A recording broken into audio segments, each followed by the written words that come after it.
आज Doubtnut app download करें। Doubtnut पर अपने सभी गणित, रसायन विज्ञान, भौतिक विज्ञान और जीव विज्ञान के डाउट्स का करो सफाया। बस प्रश्न की फोटो खींचो, एक ही प्रश्न को क्रॉप करो और तुरंत वीडियो सोल्यूशन पाओ। अभी डाउनलोड करें। क्वेश्चन हमारे पास है कि किसी नाभिक की द्रव्यमान शक्ति तथा बंधन ऊर्जा पदों की व्याख्या कीजिए। दूसरा है नाभिकीय अभिक्रिया और रासायनिक अभिक्रिया में क्या भिन्नता अंतर है। नाभिकीय अभिक्रियाओं के 4 संरक्षण नियम भी हमें यहाँ पर लिखने हैं।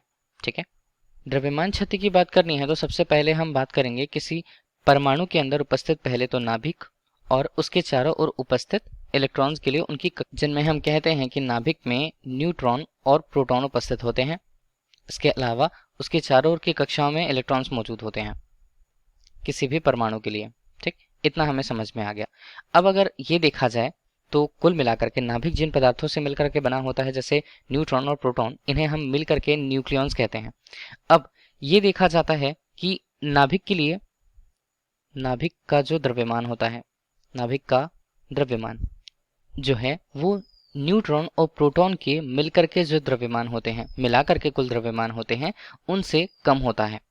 कारण होगा, कारण यह हो सकता है कि न्यूट्रॉन और प्रोटॉन जब मिलते हैं तो उनका जो द्रव्यमान होता है, द्रव्यमान में कुछ कमी हो जा रही है, तब नाभिक का द्रव्यमान उनसे कम आ रहा है।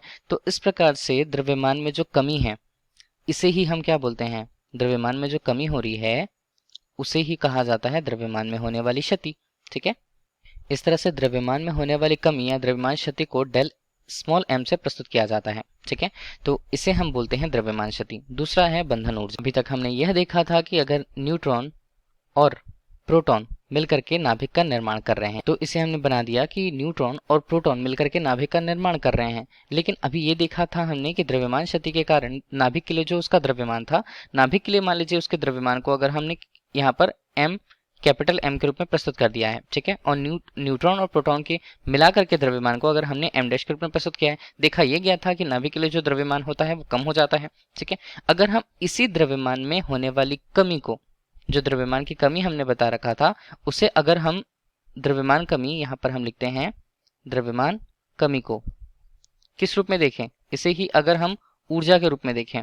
ठीक है, तो इसे अगर द्रव्यमान को ऊर्जा में परिवर्तित किया गया, ठीक है, द्रव्यमान ऊर्जा तुल्यता समीकरण से, तो जो ऊर्जा संगत पर होती है उसे ही बंधन ऊर्जा कहा जाता है। इसका मतलब ये है कि अगर हमें किसी नाभिक को तोड़ना होता है, ठीक है, किसमें, न्यूट्रॉन्स और प्रोटॉन्स में, तो हमें बंधन ऊर्जा के बराबर बाह्य ऊर्जा देनी होती है ताकि वे अलग अलग आसानी से हो जाएं। तो ये होती है बंधन ऊर्जा। आगे क्या पूछा है बी ऑप्शन पे हमारे पास, नाभिकीय अभिक्रिया और रासायनिक अभिक्रिया में क्या भिन्नताएं होती हैं। देखिए बी पार्ट पर अगर हम आए तो नाभिकीय अभिक्रिया और रासायनिक अभिक्रिया में अंतर हमें लिखें। इसके लिए हमने नाभिकीय अभिक्रिया और रासायनिक अभिक्रिया ली हुई है। ठीक है, 2 कॉलम में अगर हमने उसे बांटा है तो पहला हमारे पास आता है इसके अंतर। तो रासायनिक अभिक्रिया में अगर हम सीधे लिखें विभिन्न तत्व जो कि अभिक्रिया करते हैं, तो तत्वों के परमाणुओं के अंतिम कक्ष जो होते हैं जिसमें इलेक्ट्रॉन्स होते हैं, ठीक है, अंतिम कक्ष में उपस्थित इलेक्ट्रॉन्स अभिक्रिया में भाग लेते हैं कि इसी पद के अनुसार अगर हम किसी नाभिकीय अभिक्रिया की बात करते हैं तो नाभिकीय अभिक्रिया में परमाणु में तत्व जो वहां पर नाभिकीय अभिक्रिया में सम्मिलित हो रहा है उसके परमाणु के नाभिक केवल अभिक्रिया में भाग लेंगे। जहां दूसरे पॉइंट की बात करते हैं रासायनिक अभिक्रिया में, तो रासायनिक अभिक्रिया में जो तत्व होते हैं, तत्वों के, इनके अंतर्गत अब हम सीधे लिखेंगे तत्वों के रासायनिक गुण यहाँ पर अप्रभावित रहते हैं।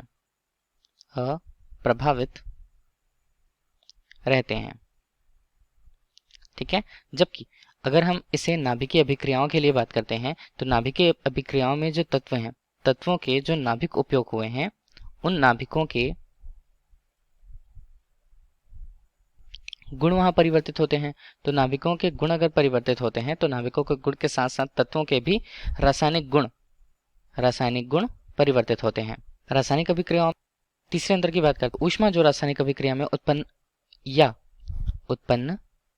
या अवशोषित होती है उसकी मात्रा बहुत कम होती है। ठीक है, ऊष्मा के कुछ कैलोरीज में अगर हम उसे कहें तो इसे लिखा जा सकता है। इसके अलावा अगर हम नाभिकीय अभिक्रियाओं की बात कर रहे हैं तो उसमें जो ऊष्मा उत्पन्न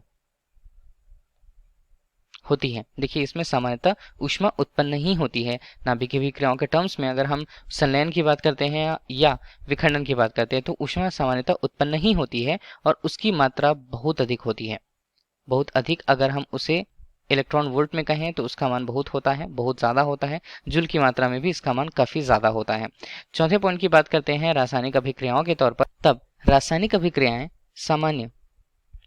सामान्य ताप एवं